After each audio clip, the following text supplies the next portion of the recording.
Okay, can you see me? Can you hear me? This is the third time, would you believe, I've tried to start this live. So, I don't know what's going on here, but I was using my other phone and it kept saying couldn't broadcast, right? And so then I did it again. I deleted a few apps because I know my storage is full. Who else has their iPhone storage full, right? And it still didn't work. Actually, no, it worked for like a second. And so people may have got notified and watched like a second of me going, no, this is not working. So now I picked up my new phone and tried again, and it seems to be working. So if you can hear me and see me, do you want to give me a thumbs up or a love or a like just to let me know that it's actually working? Well, there's 5 people live, so hopefully it's working. I can see Vicky, and that's about it. Okay, so for those of you who don't know me, my name's Belinda, and I am actually a women's health mentor, and I help people recover from autoimmune problems, thyroid issues, sleeping issues, energy issues, and I normally do lives around that, right? Probably not on my personal profile. Sorry, just clearing my throat. It's actually like 5:50 a.m. in the morning here, and I thought I would do this before the kids got out of bed because last week, or last few days ago, I can't even remember, it's just a blur, they were coming into the live being a bit silly, which I think is funny, but it's funny but annoying also. So currently I'm doing lives around our journey to here in Central America. Because a lot of people have reached out and said, hey, why have you moved? How was the trip? Did you have any problems? My microphone here is going to play up now. Doesn't seem to be the morning for it. What do I need to know if I want to leave as well? So I thought I would, share our experience, and hopefully this can help someone, or maybe you're just simply curious about how and why we were able to leave, and what our decisions were about. Okay, so just say hello and let us know where you're coming in from. I see Melissa's already said hello. Hello, lovely lady. And I think Vicky's just given me a like or a thumbs up. It's early, okay? I'm a bit tongue-tied. So yeah, let us know where you're joining in from. And just say hello so we can start this conversation, and so that more people can actually get notified that I have gone live. It's probably around 9:45 in Australia, so correct me if I'm wrong, Melissa. And we're going to talk about the next part, which was, and people are messaging me because I don't really know how to use my new phone. Because normally I stop the messages, I stop notifications, and I hear someone walking up the stairs. So this will make it interesting. So part 2 was our Canada part. So when we landed in Canada. But before we could actually land in Canada, there's a few things that we needed to do and needed to know. Originally, I wanted to fly within Canada. So from Sydney, you actually fly into Vancouver. And to get where we are, one of the easiest ways is to fly to Toronto and then fly down directly to Costa Rica. So we could skip the Mexico part. Okay, but as you know, that didn't quite work out like that. So why is that? Well, I learned that because we haven't chosen to have the jab, and that's not something that we kind of believe in. It's kind of still in the experimental stages. And, I'm personally not comfortable with that. Some people are, and that's perfectly fine. Maybe in a few years' time when all the data's out, it'll be perfectly fine and I wouldn't have a problem with it. But right now, because of our chosen status, you're not actually allowed to fly domestically within Canada. Okay? Even though you're staying in transit. So I didn't realise that, and there was no real information on that. So it's a bit of a minefield when you go to look at flights. So I am glad that I had a travel agent this time, because normally hubby and I we just book the flights and go for it, right? And I'm not sure that they would really ask if you were in transit, but maybe they would. This is Canada. It's a little bit crazy at the moment. It's, Australia seems to be releasing some of those crazy restrictions, but I don't know if Canada is or not. And if you're Canadian and you're on here, maybe let us know, because I know I've got a lot of Canadian friends who are trying to leave, or they have already left, or they're just going to wait it out like some others. Okay, so that was hurdle number one. Hurdle number two, after we booked our flights, because when I was like, oh, well, we'll have to find a different route. And so we ended up flying from Vancouver to Mexico. So part two was you actually have to apply for a visa, even though you're just in transit. You're not even leaving the airport, right? It's like, okay then. I can't even remember what it's called. So if you are Canadian, do let me know what it's called. It's not called the Air Cam. It's something else. I may have written it down here.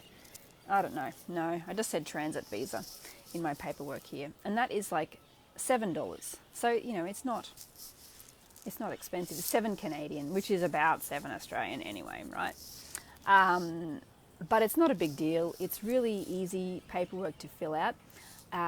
If you are like myself and you haven't had the current experiment, then it's going to be a little bit confronting, because you're going to go through this paperwork and it's going to have all of this stuff about, you know, you're not allowed to come to Canada if you aren't stabbed and this and that. And I'm like, oh, this is a bit confronting. Am I even allowed to do this? Like, you know, it's like, oh, it took me a while to fill out. And the website is a bit slow, and we had to do 6 of them, right? So I'm sitting there up at 10 o'clock at night. I thought it would take me like 10 minutes, but it did not. So I don't really know there. But anyway, it costs you $7, and then you get to the end, and then it gives you the information. Oh yes, you're allowed to stay in transit at one airport. So you're only allowed to go to one airport in Canada. So, you know, if your journey is a bit different, you know, just pick wisely. So that was the go. And that was perfectly fine. So we arrived in Canada. So we left Sydney Airport at 9:30 a.m. on the Monday morning. We arrived in Canada, and this is just, you know, because of the time difference, at 7 a.m. on the Monday morning. So we actually arrived before we even left. It's so funny. And on that flight to Canada, the air hostesses were very good. Once we all got settled in after our crazy rush, I kind of made the kids have a bit of a sleep straight up after, I think they might have watched one show on the TVs, because then they finally got the TVs, right? Because Qantas didn't have TVs. So like, oh yes, TVs! It's like, okay, great.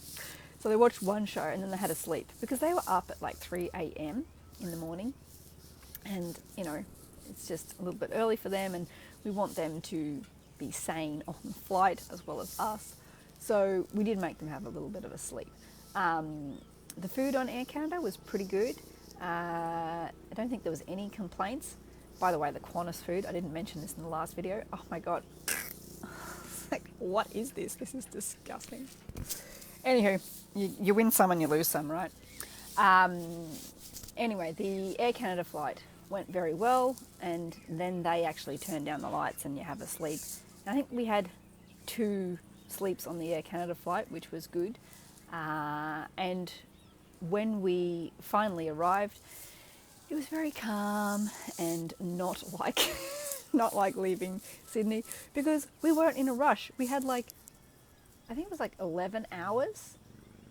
No, I think it was actually 9 hours. 9 hours to wait for our next flight. So hopefully we can make it through the airport and find our gate without having to run like maniacs, because that was not much fun. It's not really what you want to do when you have kids, but it was completely out of our control. We didn't have, we were organised. It wasn't us. It was the airlines and flight delays, and oh my gosh, just a nightmare. So anyway, we eventually arrived in Canada. We walked down, we got off last off the plane, because with 4 kids, it's like herding cats. They're not here to hear me. So, you know, they pulled all their bags and they got their backpacks off and they dawdled off the plane, and we eventually make it through, and we got trying to find out how we get down to the transiting lounge, right? Traveling long flights with kids is rough. Yeah, it totally can be, Jacqueline. It's absolutely insane. I'm just glad that they aren't smaller. You know, they're a lot bigger now, and if you were traveling with little ones, and I saw people traveling with, you know, a toddler and a baby, it's like, oh yeah, I remember those days. It's really hard. And no, it was the next flight, but there was a gentleman on the next flight who was complaining about, oh, I get to sit with all the kids, and I'm like, my kids are actually pretty good. But anyway, we'll talk about the Mexico flight in the next video. So we arrived in Canada, like I said, at 7 a.m. We walked through the airport and we're trying to work out where we go. And there's this security office, and it's very early in the morning, so, you know, no one's kind of there yet. And it's very quiet, this airport, like dead quiet. There's hardly anyone there. Yes, it's 7 a.m. So I'm thinking maybe it'll, you know, liven up later in the day. People are messaging me. But that wasn't the case, really. It got a little bit busier, but not really. It was like a ghost town. I was like really surprised. So anyway, we went through security. Now here's the trick for anyone traveling. And we have traveled a lot, and I've never seen this before. But, you know, maybe that's just me, and maybe it's the destinations that we've been to before. But we go through security, and it's just us, and she explains what we got to do. Very lovely lady, you know. I just love the Canadians' personalities. They're just always so kind and pleasant. I think that's why Australians get along with them, because they're just so similar. You know, we have good manners, and she was very helpful and explained how we use the machines. So we had to scan our passports into Canada, but I don't think we even had to show the visa. So I don't know. And then, because we were going through security again, she said, do you have your boarding passes? I'm like, what? She's like, yeah, if you have your boarding passes, we don't have to check your bags again. It's like, oh, okay. So we could find everyone's except mine. And she's like, oh, I'm going to have to call up security, and we're going to have to scan your carry-on luggage. I'm like, oh, really? So I left mine on the plane, right? Because it's like I told the kids picked theirs up while we were on the plane and said, do we need these? I was like, nah, it's all good. You know. Anyway, because of the craziness in Australia, and here's what I'm absolutely thankful for, they gave us 2 boarding passes. They gave us the boarding passes in Brisbane for all of the flights, and then they gave us the boarding passes again in Sydney for all of the flights. So we actually had a double up of boarding passes, and my husband, he whips his out and goes, yes, we've got one here. Like, excellent. So we make it through the security in Canada. Very simple, no dramas at all, so long as you keep your boarding pass. So that's a lesson that I have learnt now, is to keep my boarding passes until I'm out of the airport, just in case. Because, you know, if we didn't have a double up, we would have had to wait for security. It probably wouldn't have been a big drama anyway, but, you know, you're on a long flight and we just want to sit down and eat something and have a rest and explore the airport. So we eventually wandered down to the airport. Now, Vancouver Airport is so pretty. They have a whole aquarium wall with saltwater fish and coral and sea urchins, and it was just amazing. I don't know if I took a photo of it.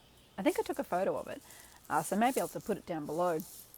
And then they also have these bridges with these ponds inside the airport, around the eatery area. It's actually a really nice airport.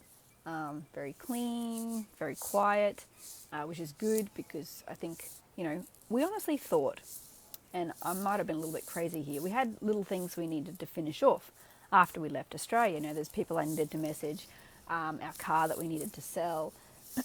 I'm supposed to organise transport for our guinea pigs, and all these little things that I thought I would get to do on the flight, on the stop in the airport. We had like 9 hours. I didn't do any of it. Like, you know, it went so quickly, that 9 hours. We all had a sleep. So the kids, my son he was the only one. He tried to have sleep on the planes, but he couldn't sleep at all. And so I could see him starting to stress out and freak out. And he obviously hadn't had any sleep. And I said, Riley, did you take the guinea pigs? Not yet. I'm still organising that. We have worked out how to, and I will make a whole video about that as well. But I just honestly, once we hit the ground here, we hit it running, and I haven't had time to. So yeah, my son, he had not had any sleep. So he's 12, and a 12-year-old who has not had sleep is pretty grumpy and not very nice to be around. So he played the game on the flights. You know, he closed his eyes, but he didn't actually sleep. So we set him up in his bed, and I'll have to put a photo of it. It's so cute, with his little snuggle toy from when he was little. Oh, he's probably going to get embarrassed if he ever sees this video. And we set him up with his blankie. So funny. And he went to sleep. So that whole time we were in Vancouver Airport, he was asleep, dead to the world, until right at the end when we bought some chips for them to eat, and he woke up. But the girls, because they'd had sleep, there was a playground right where we set up, and they just played on the playground for hours, and then for maybe an hour or two actually. And we walked around the airport with the girls, and yes, he's 12, Jacqueline, so he's getting to that stage, and he's got sisters, so he probably hasn't got brothers to take the piss out of him, right?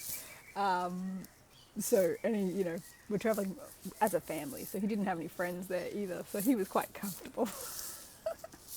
And I'll have to put a photo down, it was so cute. So yeah, the girls and I, we walked around the airport, and we had a look at all the shops, and they played on the playground, they ran over the bridges that go over the ponds, we had a look at the aquarium. Now it's just gotten windy here. And they thought it was great. We had a trolley. You know, they have those little trolleys. It's like a little mini shopping trolley, and we put all of our carry-on luggage in to walk it around the airport. So funny. Anyway, not all the shops were open. Oh gosh, I'm going to knock this off here. Not all the shops were open. Vancouver was very quiet. I would say about 70% of the shops were open, but the rest of them were closed.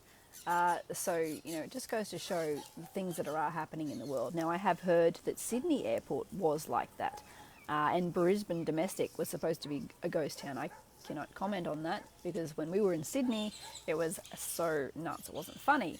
But maybe that's because, you know, we're opening up and letting people travel again. So, I don't know. But, yeah, Vancouver was really, really quiet, really good for sleeping. You know, there was a few food shops open. My husband was a little disappointed that he couldn't get waffles anywhere, because, you know, we're in Canada and we would love to do a trip through Canada. We honestly would. Probably not in winter. But, you know, he's like, I want some waffles and maple syrup. We're in Canada. I want to have maple syrup, because we know that's just something that we think of, and maybe it's completely backwards. We think of, when we think of Canada, we want maple syrup. Actually, they did have waffles, bacon, and maple syrup on the plane. Was it that flight? Yeah, it was that flight. So he did get some waffles. But anyway, he wanted to get some at the airport. We couldn't get that. So we just got French fries, right? Simple, easy. Everybody ate them. And then we got on the next flight. So that's our craziness in Canada. It was actually quite relaxing, to tell you the truth, you know, but I honestly thought that, you know, 9 hours in an airport, and I had sleep on the plane. I honestly thought I would get some of these little things done. I had clients to message. I still have clients to message. So if you're watching this and I haven't got back to you with some of the things we're working on, I do apologize. I am getting back into a better routine now. Just trying to work out the time difference to be able to do some of these things too. Because I do have a weekly call with clients, and that works out to be about 4:30 a.m. Actually, it works out to be 4 a.m. here, and I pushed it back half an hour to 4:30. And we are going to continue doing that. But there are one-on-one clients that I have that I thought I would be able to reach out and message to and schedule in our appointments, but it just simply didn't happen. There was little logistic things about moving and selling cars and things that I thought would happen there, but they honestly didn't happen. We did not have time. I think maybe it was the time difference and our bodies starting to adjust, because, you know, jet lag is a real thing. We have experienced it multiple times, but if you hit the ground running and just push through it, it actually, you know, goes through pretty quickly.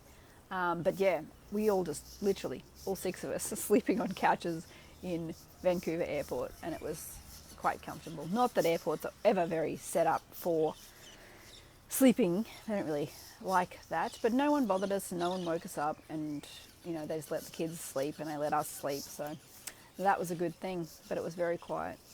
So yeah, if you have any questions or thoughts or comments on this, then please put them down below, and I'll be sure to follow them up with an answer as soon as I can. And that was quite successful. All the kids must be still in bed or playing in their rooms. It's still just me, so I've still got the house to myself. How awesome is that? But yeah, it's all just starting to, I'm going to show you this wonderful view again. It's all just starting to wake up. The town is just starting to wake up here. Now we've got oh look, I don't know if you can see this bird. I don't know if I can zoom in on it. Oh no, I can, look at that. I can zoom in on a Facebook Live. How awesome is that? This is their magpie. I don't know if you can see it very well. It's blue. So it's, yeah, it's crazy. They're so pretty. And they're like, no, they're a magpie. Oh, here's one. There you go. That's their magpie. This is our mango tree. So we have a mango tree on our property. We have a couple of banana trees down there. So that's pretty cool. And I can't work out where the camera is because this is a different phone. Yeah, and it's very quiet here at the moment because the sun's literally came up maybe half an hour ago. And that's our beautiful bay, which I'm going to show you one day when I'm down at the beach. I'm going to show you the waves. It is absolutely phenomenal. So, you know, we are a Australian family. We like the beach, right?